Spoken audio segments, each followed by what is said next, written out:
After using the iPhone 12 Pro regularly for over 8 months, I wanted to share my thoughts with you guys and if you should buy it now or wait for the much anticipated iPhone 13 series. And if you do end up liking this video, consider showing support by subscribing. The iPhone 12 Pro's design and build are something I love. The design is a departure from Apple's previous iPhones that were all curvy. The 12 Pro has these sharp edges and this golden color is something I've grown to like a lot. Now although I would have preferred a matte side railing just like the iPhone 12, the shiny side railing has held up pretty well even without a case. Now the phone is a bit heavy at 184 grams, but it's something you don't notice after using it for a while. The button placement is great and I never knew I missed out on the ringer silent switch button until I started using an iPhone. Overall, the phone feels solid in the hand and basic phone functions such as Wi-Fi, Bluetooth, call quality, speakers, and everything else has been working perfectly fine for me. Another great, or should I say controversial, aspect of this phone is the display. Now tech enthusiasts including myself did criticize Apple for not using a 120Hz panel on this phone, but I really haven't missed it that much. Apple's smooth software transitions and the 120Hz touch sampling rate make the display very responsive. Now I can only imagine how smooth the iPhone 13 Pro would feel with the 120Hz Pro Motion display. The one thing I would still criticize Apple for is using the same notch as the iPhone 10. It's good to know that Apple is going to shrink the notch in the iPhone 13 series and maybe even use a hole punch in the 14 Pro series next year. Other than that, the display here is plenty sharp with great wing angles, HDR and Dolby Vision support, along with ample brightness for outside use. Now some users did point out the dimming of the display as an issue after gaming or using the camera for too long, but I haven't faced such issues on my phone.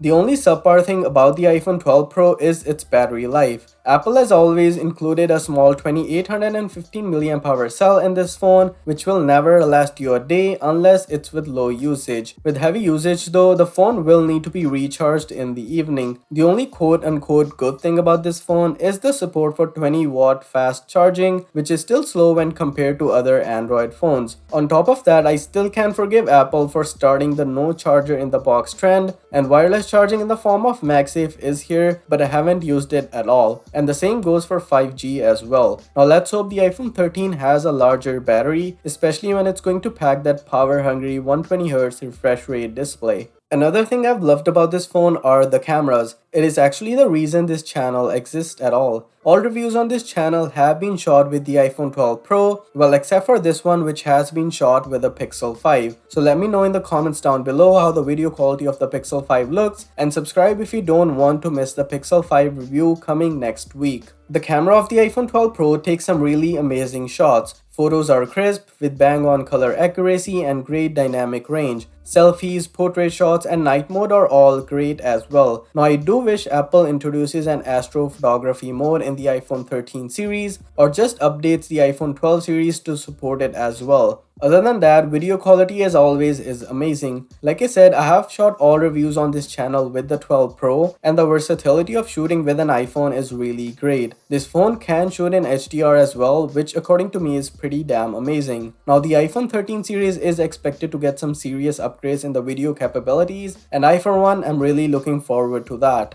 And then we get to the software and performance. Now this is my first time using an iPhone specifically because I wanted to see how iOS feels, and truth be told, it's not that bad. There are a lot of things I do miss from Android, such as customization, the look and feel of stock Android, an always-on display, and some other minor features. But iOS 14 has been a delight to use. iMessage, FaceTime, the responsiveness of the software, the easy-to-navigate interface, and even Face ID has been amazing. Now, I've always heard people talk about how iMessage or the ecosystem is the reason they can't leave Apple, and after using the iPhone 12 Pro, I can understand why that is. Now, I don't own a lot of Apple products, so I can move over to Android whenever I wish, but using AirPods or even transferring music between the HomePod Mini and the phone has been a breeze. Now the best part about an iPhone is, well, the software support, and from the looks of it, this phone will get iOS 19 as well. Maybe I can do another mini review in a couple of years. Now performance as expected has been top notch as well. The phone can handle any app and any game you throw at it without any hiccups, and with the powerful A14 Bionic chip inside, this is expected to be true for the next couple of years as well. And as for the question whether you should buy it now or wait for the iPhone 13, I would definitely suggest waiting. Apple is likely to discontinue the 12 Pro series when the 13 series comes out, and that should mean a price drop for the 12 series as well. Now, if you're still in urgent need of a phone, I would suggest getting the iPhone 12 and saving a few dollars. And I'm also going to compare the 12 Pro and the 12 soon, so be sure to subscribe for that. And as always, thanks for watching, and I'll see you guys in the next one.